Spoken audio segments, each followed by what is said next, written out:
Lamine ইয়ামালের মতো এক stylish ফুটবলারের খোঁজ পেল বাংলাদেশ। নিখুঁত ড্রিবলিংয়ের সঙ্গে করতে পারেন দূরপাল্লা শট। রাইট উইংয়ে তার খেলা দেখে ভক্তরা অবাক।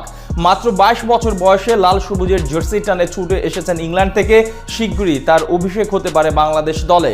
লামিন ইয়ামালের মতো খুঁজে পাওয়া নতুন এই ফুটবলারকে নিয়ে বিস্তারিত জানবো রিপোর্টে। কখনো ডান প্রান্ত থেকে 2-3 জনকে কাটিয়ে বল নিয়ে আসছেন, কখনো আবার একদম নিজেদের পজিশন থেকে সবাইকে পিছনে ফেলে প্রতিপক্ষের ডি বক্সে ঢুকে যাচ্ছেন, আবার 2-3 জনের মাঝখান দিয়ে জোরালো শটে গোল করছেন, ঠিক যেন স্পেনের উঠতি তারকা লামিন ইয়ামাল।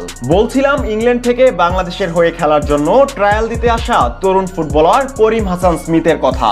বাংলাদেশ ফুটবলে প্রবাসী ফুটবলারদের আগমন শুরু হয়েছিল 2013 সালে জামাল ভুঁইয়ার মাধ্যমে। ডেনমার্ক থেকে লাল সবুজের জার্সি টানে ছুটে এসেছিলেন তিনি। এরপর ফিনল্যান্ড প্রবাসী তারিক কাজী আসার পর চারদিকে হইচই পড়ে গিয়েছিল। সবশেষ হামজা চৌধুরীর আগমন তো কাঁপিয়ে দেয় গোটা বিশ্ব ফুটবল অঙ্গনকে। গেল 25 মার্চ ভারতের বিপক্ষে তার অভিষেক হওয়ার পর এখন আরো প্রবাসী ফুটবলারের মাঝে আগ্রহ বেড়েছে বাংলাদেশে আসার। সেই তালিকায় অন্যতম বড় নাম করিম হাসান স্মিথ। তিনি হলেন জামাইকান বংশোদ্ভূত ইংলিশ ফুটবলার, তবে বাংলাদেশের সাথেও আছে শেকরের সংযোগ। সেই সংযোগের টানেই এখন তিনি আসতে যাচ্ছেন বঙ্গপারের দেশটিতে। বাংলাদেশের জার্সিতে খেলার স্বপ্ন বুনে জুনে অনুষ্ঠিতব্য বাফুফের ট্রায়ালে আসবেন তিনি। করিম হাসান স্মিথের প্রোফাইলটাও বেশ সমৃদ্ধ। ইংলিশ ক্লাব বার্নসলির অনূর্ধ্ব 18, 21 ও 23 দলের হয়ে খেলছেন তরুণ এই ফুটবলার। বর্তমানে খেলছেন ব্রাডফোর্ড পার্ক এভিনিউ ক্লাবের সিনিয়র দলে।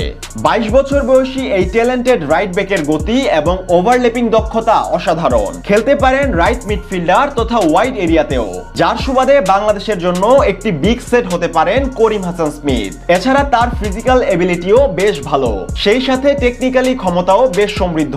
তার কোচের সঙ্গে কথা বলে জানা গেছে করিম বাংলাদেশ দলের বড় রত্ন হতে পারেন। এমন তরুণ ভার্সেটাইল ফুটবলার যে কোনো দলের জন্য আশীর্বাদ। করিম মূলত 1/4 বাংলাদেশী। পারিবারিক সূত্রে ইংল্যান্ড, জামাইকা, সোমালিয়া ও বাংলাদেশের হয়ে খেলতে পারবেন তিনি।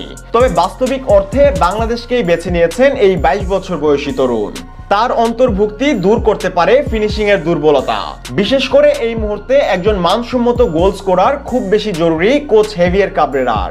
সেই সমস্যা সমাধানে করিম হাসান হবেন সেরা অপশন। শুধু তিনি না, জুনে আরো 30 জনের মতো প্রবাসী ফুটবলার আসবেন বাংলাদেশের হয়ে খেলার আগ্রহ নিয়ে। তাদের মধ্য থেকে বাছাই করে পছন্দ মতো খেলোয়াড়দের নেওয়া হবে বয়স ভিত্তিক ও জাতীয় দলে। এই তালিকায় করিমের মতো আরো বেশ কিছু প্রতিভাবান ফুটবলারও রয়েছে।